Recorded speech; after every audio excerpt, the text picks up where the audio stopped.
Institution présente dans la métropole depuis plus de 80 ans, l'Institut neurologique de Montréal est un des leaders mondiaux dans le domaine de la recherche sur le cerveau. Et le Neuro, comme on l'appelle, est le plus grand établissement de recherche et de soins cliniques au pays et l'un des plus importants sur la scène internationale. Il a été créé en 1934 par le célèbre neurochirurgien Wilder Penfield et l'Institut neurologique de Montréal est un institut de recherche et d'enseignement qui est rattaché à l'Université McGill. Et dans le cadre de ces activités, l'Institut lancera une plateforme en ligne de services de santé mentale destinée aux membres des communautés culturelles.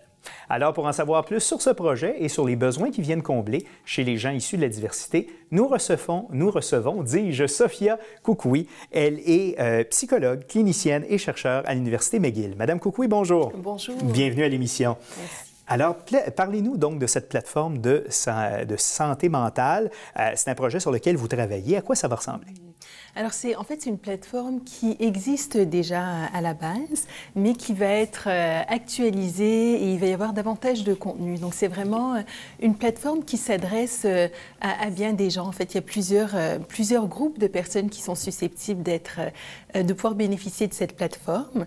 Alors, dans un premier temps, il y a bien sûr les personnes qui souffrent de problèmes de santé mentale et leurs familles, qui pourront trouver toutes sortes de contenus vraiment bien faits, accessibles et culturellement sensibles par rapport aux difficultés de santé mentale. D'accord. Qu'est-ce que vous voulez dire par culturellement sensible? Oui, alors c'est sûr que les difficultés de santé mentale sont perçues de façon différente à travers les cultures. Les termes qui sont employés pour désigner les symptômes, les difficultés ne sont pas les mêmes. Les langues aussi ne sont pas les mêmes. Donc, c'est sûr que ça doit être adapté à certains égards. Donc ça, c'était un des aspects, voilà. Les autres aspects, voilà. Un des aspects. Un autre, c'est bien sûr les professionnels de la santé, donc santé mentale, santé physique. On pourrait penser par exemple à un médecin qui a un patient qui souffre de dépression, mais qui vient d'une communauté culturelle spécifique, puis qui pourrait le référer. Donc lui, par exemple, lui donner de l'information ou des dépliants accessibles dans sa langue maternelle. Ah, okay. Donc tous les professionnels de la santé mentale. Et voilà. Et la troisième clientèle? Alors, la troisième clientèle, c'est les organismes communautaires. Et le dernier groupe, c'est les gens qui travaillent dans le milieu plus politique au niveau de tout ce qui est politique de soins. Lorsque le français n'est pas notre langue maternelle, bien, il y a peut-être des choses qu'on a de la difficulté à expliquer ou on se sent peut-être moins en confiance avec un professionnel de la santé. J'imagine que ça rentre aussi en ligne de compte. Oui, absolument. C'est un très bon point que vous soulevez parce que, en fait, les patients, quand ils viennent nous voir, un des aspects fondamentaux, c'est vraiment qu'ils se sentent en sécurité. Et la sécurité culturelle fait partie intégrante de ça. Hein? Donc, que la personne sente qu'elle va être respectée, que ses croyances, par exemple, ne seront pas jugées, hein? Qu'elle sera bienvenue à venir consulter, à faire part de ses difficultés. Donc, c'est sûr qu'il y a une certaine vulnérabilité qui est inhérente au fait de consulter un professionnel. Et c'est à nous, en tant que professionnels, d'en tenir compte dans notre éthique de soins. Donc voilà, de tenter d'atténuer au maximum justement ces barrières-là.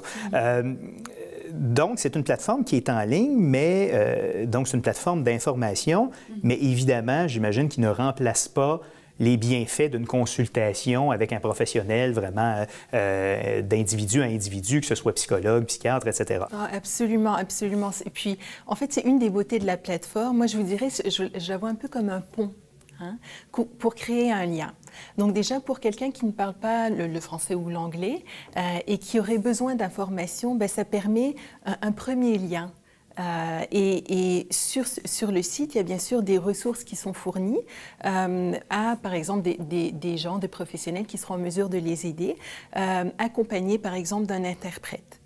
Il y a aussi un volet où c'est je vous dirais peut-être pas s'aider soi-même, mais les choses que la personne peut faire elle-même dans un premier temps aussi pour s'aider face à ses difficultés.